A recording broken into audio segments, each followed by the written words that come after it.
Hello दोस्तों, आप सभी का स्वागत है मेरे यूट्यूब चैनल स्टडी स्टेशन में। और आज हम लोग देखने वाले हैं सीटेट प्रीवियस ईयर का क्वेश्चन पेपर जो कि 3/2/2023 को पूछा गया था, जिसमें हम लोग देखेंगे चाइल्ड डेवलपमेंट एंड पेडागोजी के क्वेश्चन। तो वीडियो में लास्ट तक बने रहिएगा और अगर वीडियो पसंद आए तो अपने दोस्तों के पास जरूर शेयर करिएगा, चैनल को सब्सक्राइब करिएगा। चलिए हम लोग क्वेश्चन देख लेते हैं। क्वेश्चन नंबर 1 दिया है, निम्नलिखित में से कौन सा स्थूलगामक कौशलों का उदाहरण है। किसका? स्थूल गमक कौशल, मतलब कि ग्रॉस मोटर स्किल का एग्जाम्पल आप लोग को बताना है। तो ऑप्शन ए देखिए, चित्र बनाना। चित्र बनाने में किसका हेल्प करते हैं? छोटी हड्डी का। फिर ऑप्शन बी दिया है, सुई पकड़ना। सुई पकड़ने में किसका प्रयोग करते हैं? छोटी हड्डी का। ऑप्शन सी, तेज चलना। तेज चलने में किसका प्रयोग करते हैं? जाहिर सी बात है, पैर की हड्डी का। पैर की हड्डी क्या होती है? बड़ी होती है। फिर आपका ऑप्शन डी है, धागे में मोती पिरोना। इसमें कौन सी हड्डी का प्रयोग करते हैं? तो छोटी हड्डी का। तो ग्रॉस मोटर स्किल किसको कहेंगे? जिसमें आप बड़ी हड्डियों का प्रयोग करें, इसलिए ऑप्शन सी इसका करेक्ट आंसर हो जाएगा। चलिए नेक्स्ट क्वेश्चन देखते हैं। क्वेश्चन नंबर 2 दिया है, विकास का अधोगामी सिद्धांत बताता है कि विकास किस ओर से किस तरफ बढ़ता है। तो ऑप्शन ए दिया है, जटिल से सरल की ओर। ऑप्शन बी, सिर से पैर। ऑप्शन सी, केंद्र से बाह्य। और ऑप्शन डी, सामान्य से विशिष्ट। तो विकास का जो अधोगामी सिद्धांत होता है, क्या बताता है? कि केंद्र से बाहर की ओर विकास हो रहा है। कहाँ से हो रहा है? केंद्र से बाहर की ओर विकास होता है। क्वेश्चन नंबर 3 देखिए, समाजीकरण के द्वितीय कारक बताने हैं कि निम्नलिखित में से समाजीकरण के द्वितीय कारक कौन से हैं। तो ऑप्शन 1, विद्यालय। विद्यालय क्या है? समाजीकरण का द्वितीय कारक है, बिल्कुल सही है। ऑप्शन सेकंड दिया है, किताबें। किताबें क्या है? कि किताबें भी जो है सामाजिकरण की द्वितीय कारक में आती है। थर्ड दिया मीडिया। तो मीडिया भी क्या होती है? द्वितीय कारक में आती है। माता पिता, जो माता पिता परिवार हो गए, ये सब किस में आते हैं? प्राइमरी, मतलब प्राथमिक कारक में आएंगे। तो इस तरह से विद्यालय, किताबें और मीडिया क्या हो गई आपकी? द्वितीय कारक, इसलिए ऑप्शन डी इसका करेक्ट आंसर हो जाएगा। चलिए नेक्स्ट क्वेश्चन देखते हैं। क्वेश्चन नंबर 4 दिया है आपका, जीन पियाजे के संज्ञानात्मक विकास के सिद्धांत के अनुसार किस अवस्था में अधिकांश बच्चे संक्रियाओं पर क्रियाएं करने लगते हैं और उनमें परिकल्पनात्मक निगमनात्मक सोच विकसित हो जाती है। तो क्या बताना है कि जीन पियाजे जो थे, उनके विकास के सिद्धांत के अनुसार बच्चे संक्रियाएं प्रक्रियाएं कब करने लगते हैं और उनमें परिकल्पनात्मक निगमनात्मक सोच कब विकसित होती है।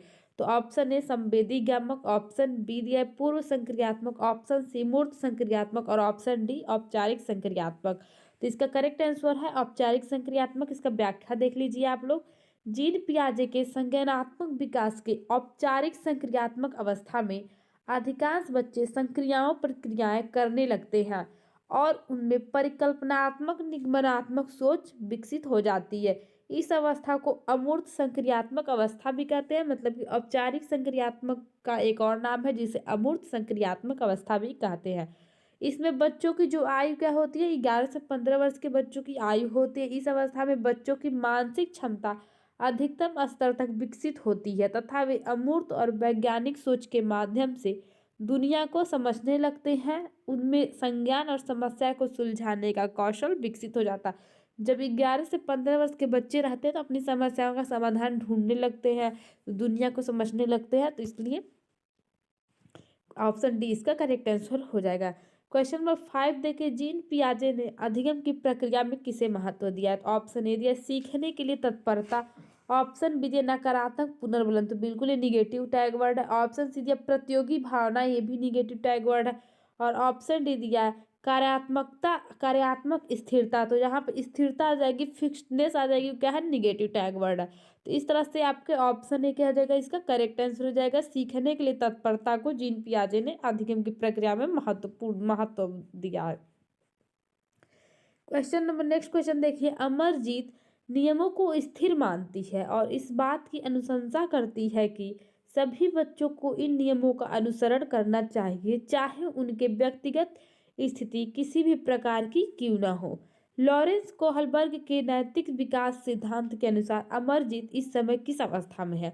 तो क्या बताना है? लॉरेंस कोहलबर्ग के सिद्धांत के अनुसार अमरजीत की कौन सी अवस्था चल रही है।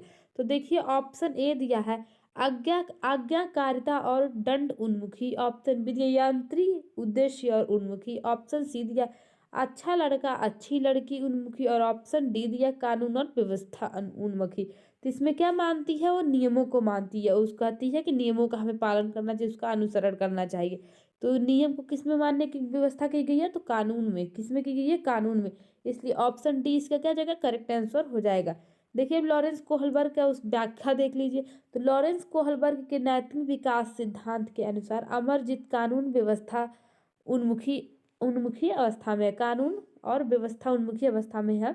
इस अवस्था में सामाजिक नियम और कानून व्यवहार निर्धारित करते हैं। व्यक्ति इस चरण में सामाजिक कानून के एक बड़े दृश्य पर ध्यान रखने लगता है और उसके नैतिक निर्णय दूसरों के साथ घनिष्ठ संबंध बनाने के विचार से अधिक हो जाते हैं।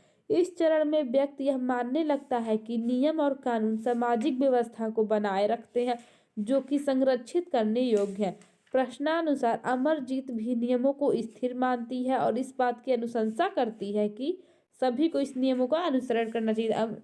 अमरजीत क्या करती है कि जो भी नियम बनाए गए हैं उनका हमें पालन करना चाहिए, उनका अनुसरण करना चाहिए, चाहे उनकी व्यक्तिगत स्थिति किसी भी प्रकार की ना हो, क्यों ना हो, जो कि कानून और व्यवस्था के उन्मुखीकरण को पुष्टि करता है। तो इस तरह से ऑप्शन डी इसका करेक्ट आंसर है। क्वेश्चन नंबर 7 दिया है, कक्षा में समूह कार्य के दौरान रमेश ने देखा कि उसके विद्यार्थी दिए गए प्रश्न को हल ढूंढने में जूझ रहा है, मतलब कि क्या उन्हें परेशानी हो रही है।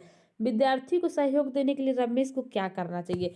रमेश क्या है? एक टीचर है। उन्होंने क्या किया है? अपने बच्चों को कुछ प्रश्न दिया है जिसमें बच्चे क्या हो रहे हैं? परेशान हो रहे हैं, जूझ रहा है। तो अब उन्हें क्या करना चाहिए? तो ऑप्शन ए दिया, उन्हें पुस्तक से उत्तर नकल करके लिखने के लिए कहना चाहिए। नकल वर्ड जहाँ जाए वो क्या है? निगेटिव टैग वर्ड है। ऑप्शन बी दे, उन्हें प्रदत्त कार्य को छोड़कर अलग कार्य को करने के लिए करना चाहिए। कभी भी किसी कार्य को छोड़ना नहीं है, इसलिए ऑप्शन बी भी गलत हो जाएगा। ऑप्शन सी दिया, प्रश्नों से संबंधित संकेत देने चाहिए, और ऑप्शन डी दिया है अस्पष्ट निर्देश द्वारा प्रश्न को जटिल बना देना चाहिए। जिस प्रश्न में ऑलरेडी बच्चे क्या है? जूझ रहे हैं, उन्हें और जटिल बनाने की क्या जरूरत है? तो ये भी गलत है, इसलिए ऑप्शन सी क्या हो जाएगा? इसका करेक्ट आंसर हो जाएगा। चलिए हम लोग नेक्स्ट क्वेश्चन देखते हैं। क्वेश्चन नंबर 8 दिया है, विद्यार्थियों के संज्ञानात्मक विकास के संवर्धन के लिए लेव वाइगोस्की ने किसके कार्यान्वयन की अनुशंसा की है? तो ऑप्शन ए दिया, सामाजिक पृथक्करण। पृथक्करण कभी भी किसी का आइसोलेशन नहीं करना है, तो पृथक्करण क्या हो जाएगा कि निगेटिव टैग वर्ड हो जाएगा। ऑप्शन बी दिया, यूज ऑफ कल्चर टूल्स। तो देखिए लेव वाइगोस्की सांस्कृतिक उपकरणों का जहाँ प्रयोग आ जाए तो समझ जाइएगा लेव वाइगोस्की से रिलेटेड है, समाज और सांस्कृतिक उपकरण। तो ये लेव वाइगोस्की, इसलिए ऑप्शन बी इसका करेक्ट आंसर हो जाएगा। कंठस्थीकरण जो है निगेटिव टैग वर्ड है, निष्क्रिय अनुकरण ये भी निगेटिव टैग वर्ड है।